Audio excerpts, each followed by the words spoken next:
What up, YouTube? This is your boy Liga, one half of Nintendo Duo, and I want to introduce you guys to a new playlist, so basically a new show coming to our channel called The Breakdown.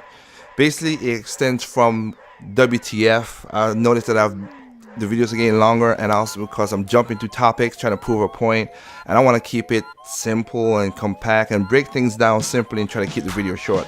This one's gonna be a little long because of the explanation, but I want to just start this one out right here.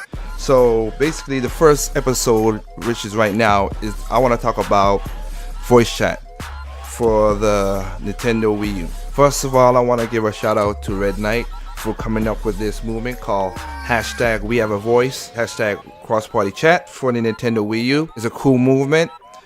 He's known as Active Gamer Life on YouTube.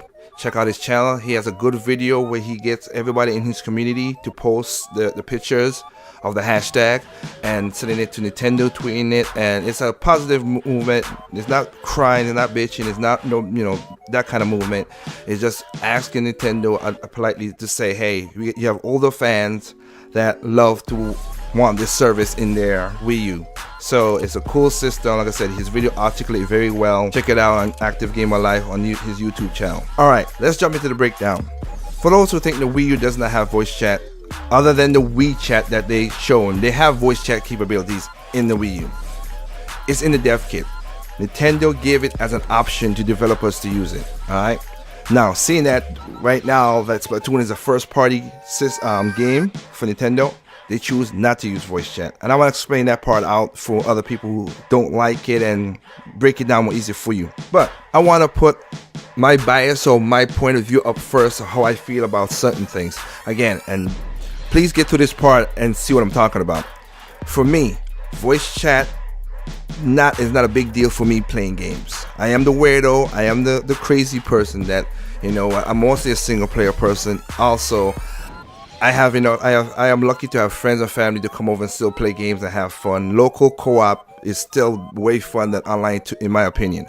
But I'm not selfish enough to think that other people don't want to enjoy that. So that's why I'm 100% backing Red Knight's movement. That for people out there who want it, they should be able to get it. I have no issues with that. So let's talk about the games. Mario Kart has sold over 4 million worldwide, and Mario Kart is a multiplayer game. You can play online, but it's just having fun playing the game. I've seen a lot of Let's Play and people just cursing and stuff. Again, this is a whole parent thing, and I'm gonna break that down.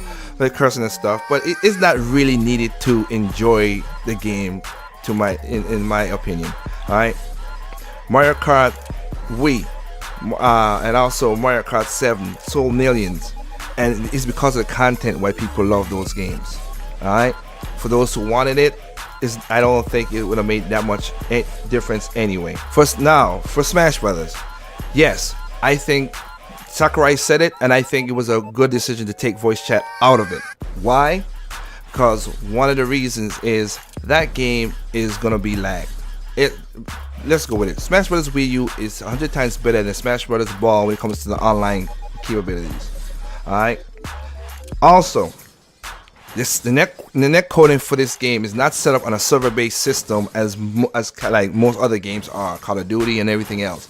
It's mostly a peer-to-peer system. That's why when they told you get a LAN adapter, make sure your internet is fast, because if somebody has a slow internet in that group, it's gonna slow down the game. Smash Brothers is not a server-based game like Call of Duty or any games that's online, like Call of Duty, Destiny, because those have server base. But this has a little bit of server base and peer-to-peer, and that's why they stricted out the voice chat. Because if you put voice chat in that game, it's gonna lag. Smash Brothers is a very Twitch-based game where seconds count with making a move, and it's just not needed in the game per se. And again, it's gonna be mostly trash talking anyway. That's all it's gonna be. So everybody who's arguing about no voice chat for trash talking, again, it's one of those games. It's gonna be trash talking. Oh, you see what I did that with that? It's gonna basically be trash talking. I could tell you that right now. Now, Splatoon is a strategy game, and I see the potential of Splatoon have needed the voice chat. So I'm not gonna say anything negative about that. Again, there are many gamers out there who want it. They should have it. Again, I'm not against it. From what my friend told me, from my friend Kinji told me in Japan, who works as a liaison in for Nintendo Japan, saying that the way he plays the game, he don't really needs it. You don't really need voice chat to play the game, the way Nintendo set, the developers set up the game. If they have a lobby system like Smash and like Mario Kart, it might be adequate enough. But you know what? Again, I have not played the game myself. I'm going off of my friend's recommendation, you know what? And he's a good source, and that's why I'm cool with him all the time. And right now, going on this assumption that there won't be voice chat as well, because that's a Nintendo thing. But we'll see what happens in Splatoon. And again, I'm 100% cool with people who want it in Splatoon. Now, let's go to the reason, because a lot of people also have seen this. I've seen videos about this and what people are talking about. So let me get into this right now. This also stems from a next gamer who's a cool dude. Zen Gamer. He's a part of the Gamers at Large. He had a Logicast, which is his podcast that he calls it, and he talked about the voice chat capabilities. Him, Mega Gamer, Dr. Feelgood, and many others in their podcasts about this. And they brought up two topics that that other people's bringing up, and I love to break down as well too. One, Nintendo is not responsible for raising your kid. That is a true fact. And everybody keeps on saying it, so I know that, and it's 100% right. It's the parents' fault for letting their kids do this stuff, because their parents out there who buy emulated games for their kids just to keep them quiet. That is true. But what people need to understand, when you run a big company, lawsuits are frivolous, including in America. United States of America, they have frivolous lawsuits every day. Nintendo gets sued almost every day. Same thing with Microsoft, same thing with Sony, same thing with Walmart, same thing with Apple. All those companies get sued every day. That's why in their budget, they put millions of dollars aside for lawsuits. There are people, Kellogg's get lawsuit for a parent giving a hot dog straight out of the toaster to their kid. The kid burned their mouth. That parent still got millions of dollars, even though the instructions say wait 2 seconds to cool. It's on the package, and they still got money. All right, they get many lawsuits every day. Even my company, I put some aside just in case. I don't got millions, but put money aside just in case of lawsuits, because people get sued for stupid stuff every single day. And then in that same podcast, they talked about a waiver. A waiver is not 100% guarantee. Example: 7 years ago in California, there was a contest, no Wii for a Wii. A lady was given a waiver. Before she got the waiver, she was warned what desaltization do to your body, which the contest was about who drank the most water to get the Wii. She still signed the waiver. They warned her before the contest what it would do to her body. She still do it. They warned her during the contest, and basically she won. 2 hours later, she died, and her family sued. And they still got $4 million. The waiver was not 100% guarantee, even though lawyers on the other side was trying their best to push that. If it's jury based, most of the time the waivers get thrown out the window a lot of time, because if it's just judge based by that, it would. But most cases it's jury based, and juries would award because they feel bad for certain things. Example again, Philadelphia. First snow had just fallen in Philadelphia. Kids went outside, went sledding. This one girl sled, hit a tree, got paralyzed. Parents sued the homeowners association. The homeowners association sued the city, and they got $2 million. It was every kid out there went out there and had fun. It was on their yard, but they still got money. Frivolous lawsuit brings down a lot of companies, and that's, in my opinion, which is the right opinion, I'm telling the truth. If you own a company, you just don't. Yes, people are idiots out there. They'll do stuff. You just do not want the headache. Simple and easy. You don't want a headache. So yes, is Nintendo being a little more babyish, but they're just avoiding all the hiccups and headaches that everybody brings up with frivolous lawsuits. Because remember, they got a bunch of lawsuits with the Wii, with the strap, with the thumb thing, with the analog for Mario Party in the Nintendo 64 days, for the 3DS, for the 3D and everything. People are still suing them to this day that they put on the box. Do not let your little children view 3DS or buy a 2DS, and people still sue about that. So that's why you might not like it, but that's what business is all about, and that's what I'm trying to bring these issues to people, to gamers who don't know about this, who just are gamers, and bring these issues to light. And to Active Gamer himself, to Red Knight himself, I have to say, like I said, you articulate your video very well. I myself has taken this video, as you see on the screen right now. I have the hashtag up. I have taken this your video, and I also taken your movement and sent it to my boy again, Kenji, so he could pass it on to Nintendo Japan. And let's hope that goes well. All right, for the Wii U Inception, I want to point out something too. I've heard it that people say they should have voice chat, and also with the whole, this is 2015, it should be standard. Okay, I myself, looking at all three platforms, I could see a lot of standards that each one of them do not share. That should be a standard as well too. I could point it out, but that's not the issue here. That's why I don't use that word quote unquote standard. But anyway, to Red Knight himself, I have to say, I have from the inception, I have said they need a two-tier system for people who wanna the voice chat and all the other stuff. I mean, I'm cool. I for sure, I'm 100%. This should be free.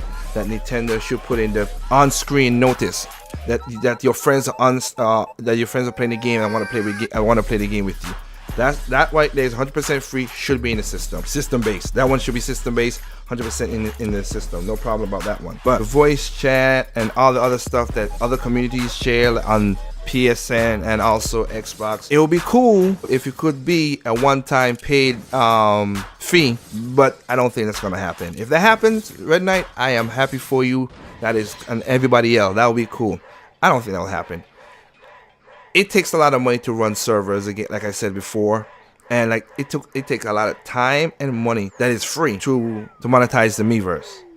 It takes a lot of time and money to keep that community as cool and calm as it is. And I should say, Nintendo should be commended on that. But I think if you want them to follow the other systems, yeah, you're gonna have to pay a fee every year. I'm thinking that's what the route it should go. For those who don't want it, don't pay nothing. Simple. Parents don't have to worry about nothing. Don't have to worry about a thing at all. For everything else, you should pay a fee a year, because again, it takes time to run the servers and everything else. And again, even though you guys have Google Plus and Skype and everything, you still need a service to get to that internet or your data plan for your phone. So you're paying for the system, you're paying for the service anyway. So I hope that way works out for people as well. And lastly, about the boycott, I have to talk about this, the boycott. And I'm gonna have check out my WTF video episode 6 about double standards, because this extends way beyond what it needs to be. But with the boycott on Splatoon, all right. First of all, 90% of the people who are boycotting this, I've gone most of to those channels. They don't have the system. They wasn't gonna buy the system, and they also one of the people who always jump on the train to bash Nintendo anyway. So they just love to jump on a train and say what they gotta say. So I ain't gotta worry about those 90% of people who saying that crap. All right. 2. But for the people out there who are true Nintendo fans, not fake fans, true Nintendo fans, and want this game and think that voice chat is essential to this game, and you want to boycott it or don't buy it, go right ahead. You have that option. If you don't like something, do not buy it. Very simple concept. I'll tell you right now, if Splatoon was only online based and did not have that the hero mode, which is basically the single player mode, I would not buy the game. And I'm telling the truth, because there are many games for Nintendo I have not bought that got great scores. I have not bought it. I love Donkey Kong. I have not bought the last 2 Donkey Kongs from Retro. Great games. I ain't bought them yet. I might buy them later on, but I have not bought them yet. Mario Land 3D, didn't buy that game. New Super Mario Brothers for the Wii, didn't buy that game. So there are games that Nintendo make that have high scores, but I just, you don't have to buy every single thing. Because again, if you think voice chat is essential to that game, don't buy the game. Very simple. Concept can't be no simpler than that. All right. Shout outs to Red Knight, the Active Gamer Like on YouTube. Again, check out his channel to see what the movie is all about. Hashtag We Have a Voice. Hashtag Cross Party Chat. Alright, hopefully Nintendo could patch it in the Wii U. They could do it if they can. I think, like I said, the last time I saw the dev kit was a while, so maybe they could do it. I don't know. I hope it does. In the new system, I think they're gonna put it in there. Again, go with a 2-tier system. Hey, for those who don't want it, don't pay for it. Those who want it, pay for it. Simple concept with that as well too. And please, this whole standard thing. Again, I could point out many things that should be standard that's not on the other systems as well either. But that's not the case. This is a positive movement, and I want to keep it a positive movement. So basically, that's the first episode of the breakdown. Hopefully you liked it. I'm going to do a lot more breakdown behind this, talking about the Sony. Also talk about Microsoft. Talk about what makes Nintendo's games magical. and so on, and also prices, how prices and the difference between physical and digital downloads as well. I'm gonna break those down for people out there who want that. So other than that, as usual, we come to the end of the video where I always said there's no perfect game out there. What's perfect to you is not perfect to me. What's perfect to me is not perfect to you. Simply play those games.